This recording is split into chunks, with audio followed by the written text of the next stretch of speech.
ओम शांति।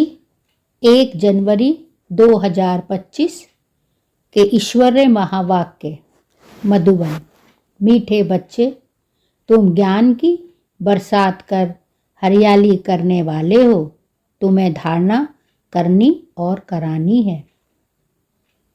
तुम ज्ञान की बरसात कर हरियाली करने वाले हो। तुम्हें धारणा करनी और करानी है। प्रश्न: जो बादल बरसते नहीं हैं उन्हें कौन सा नाम देंगे? जो बादल बरसते नहीं हैं उन्हें कौन सा नाम देंगे? उत्तर: वह हैं सुस्त बादल। चुस्त वह जो बरसते हैं। अगर धारणा हो तो बरसने के बिना रह नहीं सकते। वह हैं सुस्त बादल। चुस्त वह जो बरसते हैं। अगर धारणा हो तो बरसने के बिना रह नहीं सकते। जो धारणा कर दूसरों को नहीं कराते उनका पेट पीठ से लग जाता है। वह गरीब है, प्रजा में चले जाते हैं। प्रश्न: याद की यात्रा में मुख्य मेहनत कौन सी है? याद की यात्रा में मुख्य मेहनत कौन सी है? उत्तर: अपने को आत्मा समझ बाप को बिंदु रूप में याद करना। बाप जो हैं, जैसा हैं, उसी स्वरूप से यथार्थ याद करना, इसमें ही मेहनत है। अपने को आत्मा समझ बाप को बिंदु रूप में याद करना। बाप जो हैं, जैसा हैं, उसी स्वरूप से यथार्थ याद करना, इसमें ही मेहनत है। गीत जो पिया के साथ है। ओम शांति। जैसे सागर के ऊपर में बादल हैं तो बादलों का बाप हुआ सागर। जो बादल सागर के साथ है उनके लिए ही बरसात है। जैसे सागर के ऊपर में बादल है तो बादलों का बाप हुआ सागर। जो बादल सागर के साथ है उनके लिए ही बरसात है। वह बादल भी पानी भरकर फिर बरसते हैं। तुम भी सागर के पास आते हो भरने के लिए। सागर के बच्चे बादल तो हो ही। सागर के बच्चे बादल तो हो ही जो मीठा पानी खींच लेते हो। अब बादल भी अनेक प्रकार के होते हैं। कोई खूब जोर से बरसते हैं, बाढ़ कर देते हैं। कोई कम बरसते हैं। तुम्हारे में भी ऐसे नंबरवार हैं जो खूब जोर से बरसते हैं। उनका नाम भी गाया जाता है।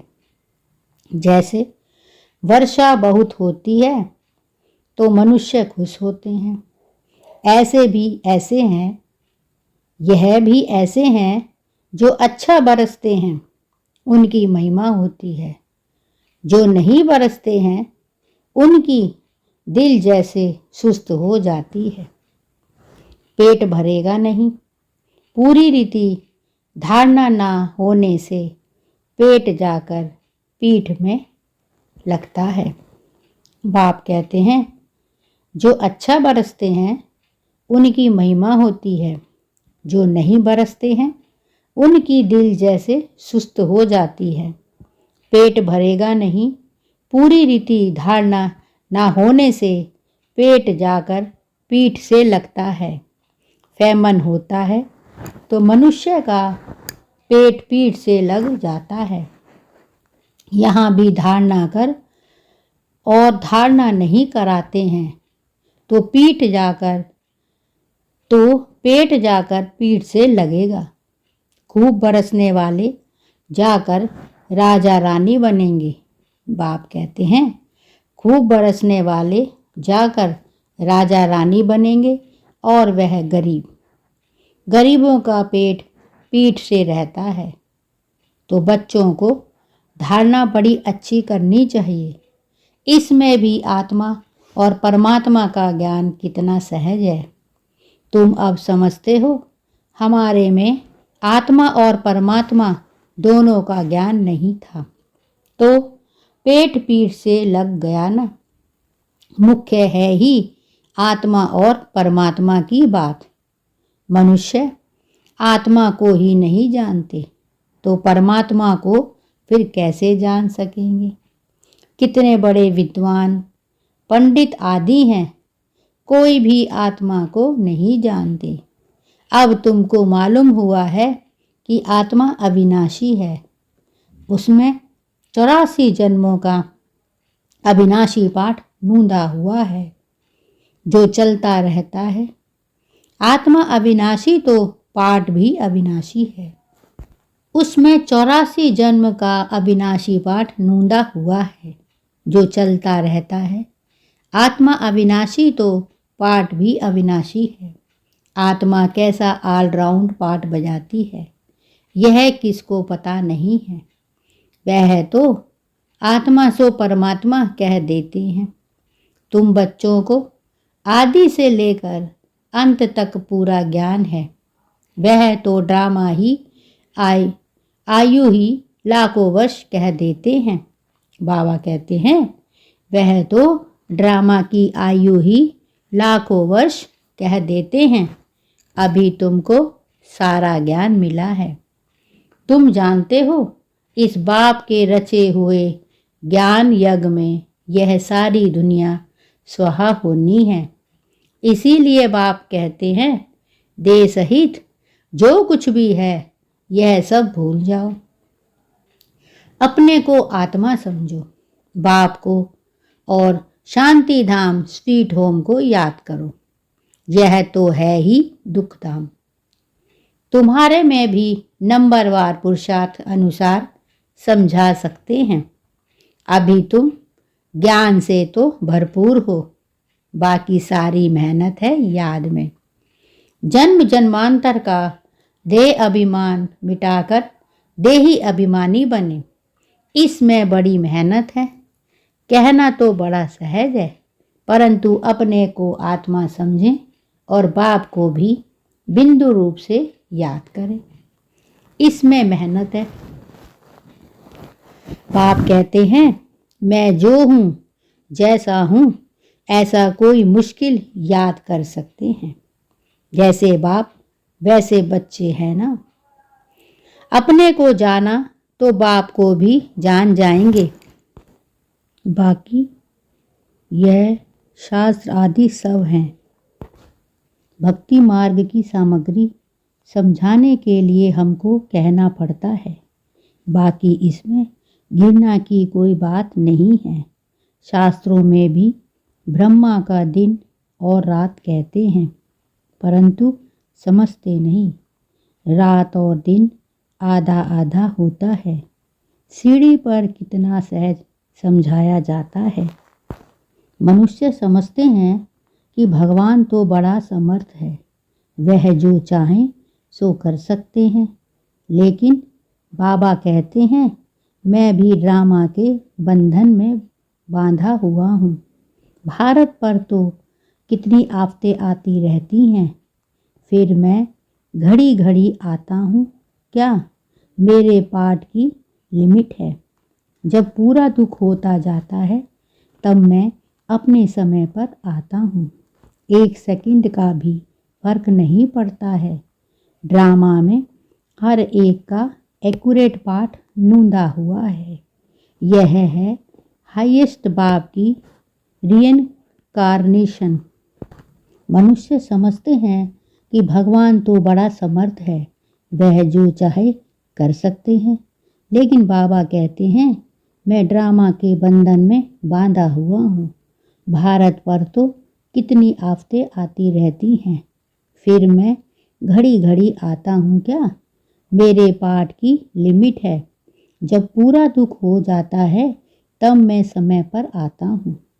तब मैं अपने समय पर आता हूँ। 1 सेकंड का भी फर्क नहीं पड़ता। ड्रामा में हर एक का एक्यूरेट पाठ नूंदा हुआ है।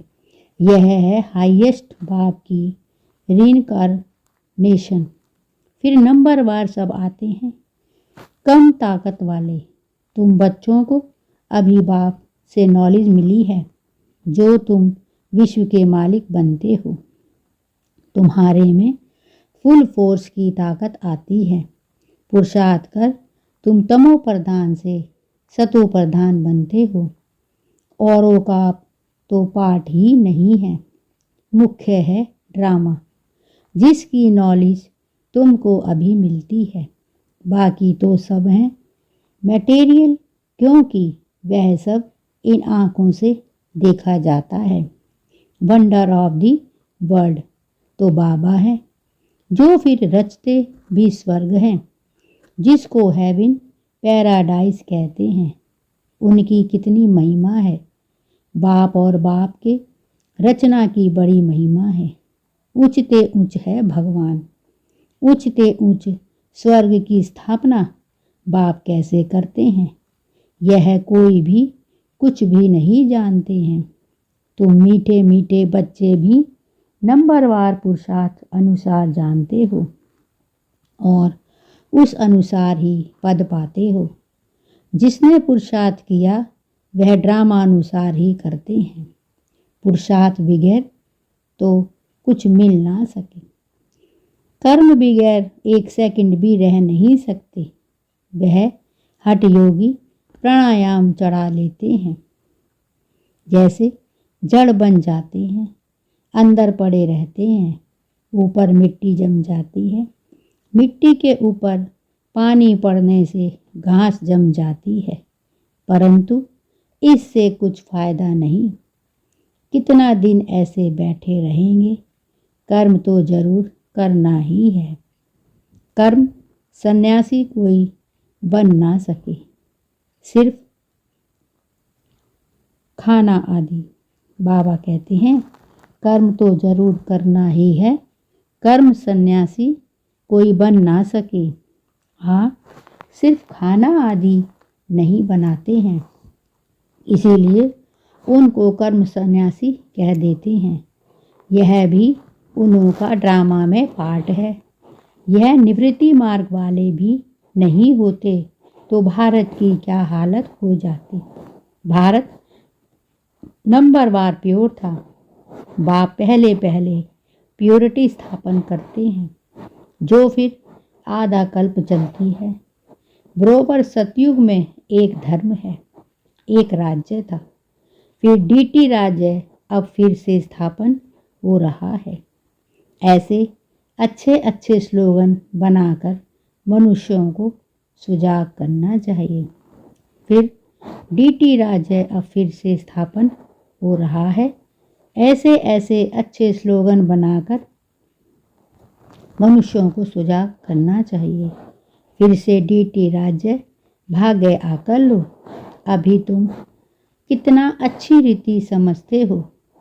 श्री कृष्ण को श्याम सुंदर क्यों कहते हैं, यह भी अभी तुम जानते हो। आजकल तो बहुत ही ऐसे ऐसे नाम रख देते हैं, श्री कृष्ण से कंपटीशन करते हैं। तुम बच्चे जानते हो पतित राजाएं कैसे पावन राजाओं के आगे जाकर माथा टेकते हैं, परंतु जानते थोड़े ही हैं। तुम बच्चे जानते हो जो पूज्य थे वही फिर पुजारी बन जाते हैं। अभी तुम्हारी बुद्धि में सारा चक्र है। यह भी याद रहे तो अवस्था बड़ी अच्छी रहे। परंतु माया सिमरन करने नहीं देती है, भुला देती है। सदैव हर्षित मुख अवस्था रहे तो तुमको देवता कहा जाए। लक्ष्मी नारायण का चित्र देख कितना खुश होते हैं। राधे कृष्ण अथवा राम आदि को देख इतना खुश नहीं होते, क्योंकि श्री कृष्ण के लिए शास्त्रों में हंगामे की बात लिख दी है। यह बाबा बनता भी श्री कृष्ण नारायण ना। बाबा तो इन लक्ष्मी नारायण के चित्र को देख खुश होते हैं। बच्चों को भी ऐसे समझना चाहिए। बाकी कितना समय इस पुराने शरीर में होंगे, फिर जाकर प्रिंस बनेंगे।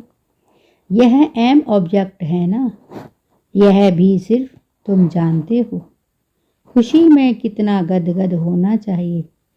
जितना पढ़ेंगे उतना उच्च पद पाएंगे। पढ़ेंगे नहीं तो क्या पद मिलेगा। कहाँ विश्व के महाराजा महारानी, कहाँ साहूकार। प्रजा में नौकर चाकर, सब्जेक्ट तो एक ही है।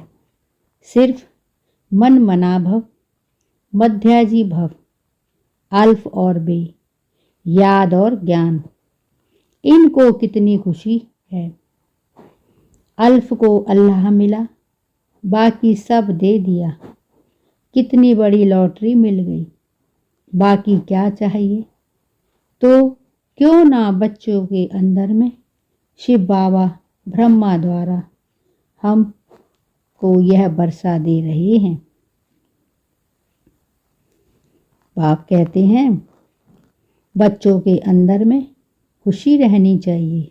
इसीलिए बाबा कहते हैं ऐसा ट्रांसलाइट का चित्र सबके लिए बनवाएं जो बच्चे देखकर खुश होते रहें। शिव बाबा ब्रह्मा द्वारा हमको यह वर्षा दे रहे हैं। मनुष्य तो कुछ नहीं जानते हैं, बिल्कुल ही तुच्छ बुद्धि हैं। अभी तुम तुच्छ बुद्धि से स्वच्छ बुद्धि बन रहे हो। सब कुछ जान गए हो और कुछ पढ़ने की दरकार नहीं। इस पढ़ाई से तुमको विश्व की बादशाही मिलती है। इसीलिए बाप को नॉलेजफुल कहते हैं। मनुष्य फिर समझते हैं, हर एक की दिल को जानते हैं, परंतु बाप तो नॉलेज देते हैं। टीचर समझ सकते हैं, फलाना पढ़ते हैं, बाकी सारा दिन यह थोड़े ही बैठ देखेंगे कि इनकी बुद्धि में क्या चलता है। यह तो वंडरफुल नॉलेज है। बाप को ज्ञान का सागर, सुख शांति का सागर कहा जाता है। तुम भी अभी मास्टर ज्ञान सागर बनते हो। फिर यह टाइटल उड़ जाएगा। फिर सब गुण संपन्न 16 कला संपूर्ण बनेंगे। यह है मनुष्य का उच्च मर्तबा। इस समय यह है ईश्वरीय मर्तबा। कितनी समझने और समझाने की बातें हैं। लक्ष्मी नारायण का चित्र देख बड़ी खुशी होनी चाहिए। हम अभी विश्व के मालिक बनेंगे। नॉलेज से ही सब कुछ गुण आते हैं। अपना एम ऑब्जेक्ट देखने से ही रिफ्रेशमेंट आ जाती है। इसीलिए बाबा कहते हैं यह लक्ष्मी नारायण का चित्र तो हर एक के पास होना चाहिए। यह चित्र दिल में प्यार बढ़ाता है, दिल में आता है। बस यह मृत्यु लोक में लास्ट जन्म है। फिर हम अमर लोक में यह जाकर बनूंगा तत्वम। ऐसे नहीं कि आत्मा सो परमात्मा, नहीं, यह ज्ञान सारा बुद्धि में बैठा हुआ हो। जब भी किसको समझाते हो बोलो हम कभी भी कोई से भी भीख नहीं मांगते। प्रजापिता ब्रह्मा के बच्चे तो बहुत हैं। हम अपने ही तन मन धन से सेवा करते हैं। ब्राह्मण अपनी कमाई से ही यज्ञ को चला रहे हैं। शूद्रों के पैसे नहीं लगा सकते। ढेर बच्चे हैं, वह जानते हैं जितना हम तन मन धन से सर्विस करेंगे, सरेंडर होंगे, उतना पद पाएंगे। जानते हैं बाबा ने बीज बोया है तो यह लक्ष्मी नारायण बनते हैं। पैसे यहाँ काम में तो आने नहीं हैं। क्यों ना इस कार्य में लगा दें। फिर क्या सरेंडर होने वाले भूखे मरते हैं क्या? संभाल होती रहती है। बाबा की कितनी संभाल होती रहती है। यह तो शिव बाबा का रथ है ना, सारे वर्ल्ड को हेवन बनाने का। यह हसीन मुसाफिर है। परमपिता परमात्मा तो आकर सबको हसीन बनाते हैं। तुम सांवरे से गोरा हसीन बनते हो, कितना सलोना साजन है। आकर सबको गोरा बना देते हैं। उन पर तो कुर्बान जाना चाहिए, याद करते रहना चाहिए। जैसे आत्मा को देख नहीं सकते, ज्ञान बाप कहते हैं तुम सांवरे से गोरा हसीन बनते हो ना, कितना सलोना साजन है। आकर सबको गोरा बना देते हैं। उन पर तो कुर्बान जाना चाहिए, याद करते रहना चाहिए। जैसे आत्मा को देख नहीं सकते, जान सकते हैं, वैसे परमात्मा को भी जान सकते हैं। देखने में तो आत्मा परमात्मा दोनों एक जैसे बिंदु हैं, बाकी तो सारी नॉलेज है। यह भी समझ की बातें हैं, बच्चों की बुद्धि में यह नोट रहनी चाहिए। बुद्धि में नंबरवार पुरुषार्थ अनुसार धारणा होती है। डॉक्टर लोगों को भी दवाइयाँ याद रहती हैं ना, ऐसे नहीं कि उस समय बैठ किताब देखेंगे। डॉक्टरी की भी पॉइंट होती है, बैरिस्ट्री की भी पॉइंट होती है। तुम्हारे पास भी पॉइंट है, टॉपिक्स है जिस पर समझाते हैं। कोई पॉइंट किसको फ़ायदा कर लेती है, कोई किस पॉइंट से तीर लग जाता है। पॉइंट तो बहुत देर की ढेर है। जो अच्छी रीति धारण करेंगे वह अच्छी रीति सर्विस कर सकेंगे। आधा कल्प से महारोगी पेशेंट हैं, आत्मा पतित बनी है, उनके लिए एक अविनाशी सर्जन दवाई देते हैं। वह सदैव सर्जन ही रहते हैं, कभी बीमार होते नहीं, और तो सब बीमार पड़ जाते हैं। अविनाशी सर्जन एक ही बार आकर मन मनाभव का इंजेक्शन लगाते हैं। कितना सहज है। चित्र तो पॉकेट में रख दो सदैव। बाप कहते हैं चित्र तो पॉकेट में रख दो सदैव। बाबा नारायण का पुजारी था तो लक्ष्मी का चित्र निकाल कर अकेला नारायण का चित्र रख लिया। बाप कहते हैं चित्र को पॉकेट में रख दो सदैव। बाबा नारायण का पुजारी था तो लक्ष्मी का चित्र निकाल अकेला नारायण का चित्र रख दिया। अभी पता पड़ता है जिसकी हम पूजा करते हैं वह अब बन रहे हैं। लक्ष्मी को विदाई दे दी तो यह पक्का है, हम लक्ष्मी नहीं बनूंगा। लक्ष्मी बैठ पैर दबाए, यह अच्छा नहीं लगता था। उनको देखकर पुरुष लोग स्त्री के पैर दबाते हैं। उनको देख पुरुष लोग स्त्री से पैर दबाते हैं। वहाँ थोड़े ही लक्ष्मी ऐसे पैर दबाएगी। यह रस्म रिवाज वहाँ होती नहीं। यह रस्म रावण राज्य की है। इस चित्र में सारी नॉलेज है। ऊपर में त्रिमूर्ति भी है।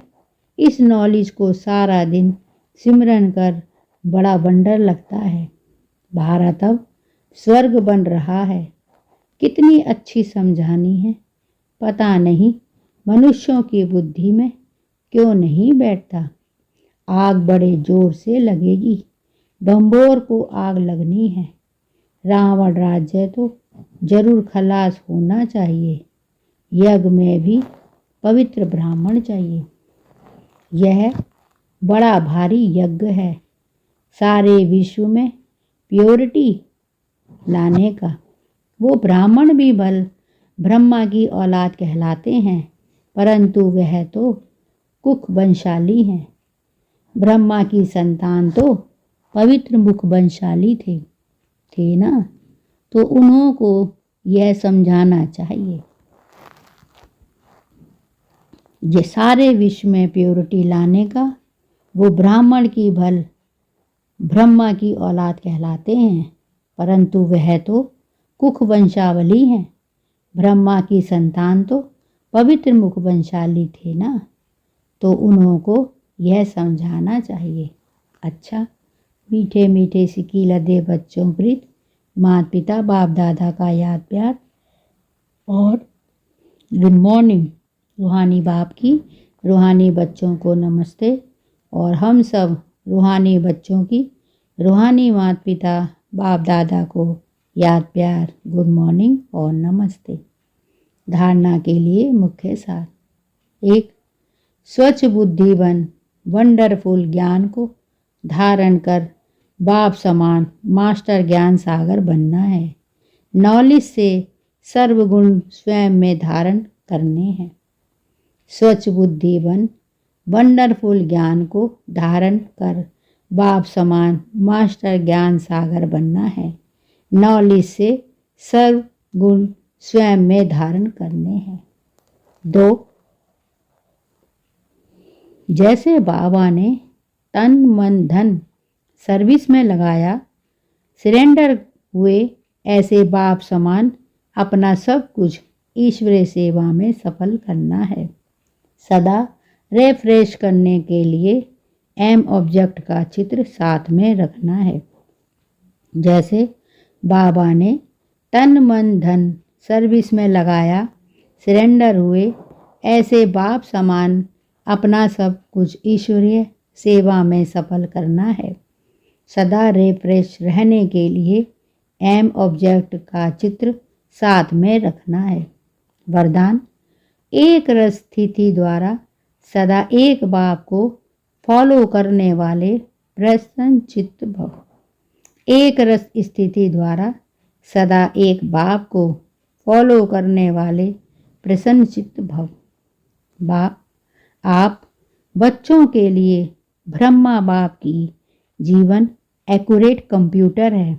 जैसे आजकल कंप्यूटर द्वारा हर एक प्रश्न का उत्तर पूछते हैं, ऐसे मन में जब भी कोई प्रश्न उठता है तो क्या, क्यों, कैसे की बजाय ब्रह्मा बाप के जीवन रूपी कंप्यूटर को देखो। क्या और क्यों कैसे कनेक्शन ऐसे में बदल जाएगा। प्रश्न चित्त के बजाय प्रसन्न चित्त बन जाएंगे। प्रसन्न चित्त अर्थात एक रक्त स्थिति में एक बाप को फॉलो करने वाले। आप बच्चों के लिए ब्रह्मा बाप की जीवन एक्यूरेट कंप्यूटर है। जैसे आजकल कंप्यूटर द्वारा हर एक प्रश्न का उत्तर पूछते हैं, ऐसे मन में जब भी कोई प्रश्न उठता है तो क्यों, क्या, कैसे के बजाय ब्रह्मा बाप के जीवन रूपी कंप्यूटर से देखो। क्या और कैसे का कनेक्शन ऐसे में बदल जाएगा। प्रश्न चित्त के बजाय प्रसन्न चित्त बन जाएंगे। प्रसन्न चित्त अर्थात एक रस स्थिति में एक बाप को फॉलो करने वाले। स्लोगन। आत्मिक शक्ति के आधार पर सदा स्वस्थ रहने का अनुभव करें। आत्मिक शक्ति के आधार पर सदा स्वस्थ रहने का अनुभव करें। यह थे बाबा के आज के अनमोल मधुर महावाक्य। शुक्रिया बाबा, शुक्रिया। ओम शांति।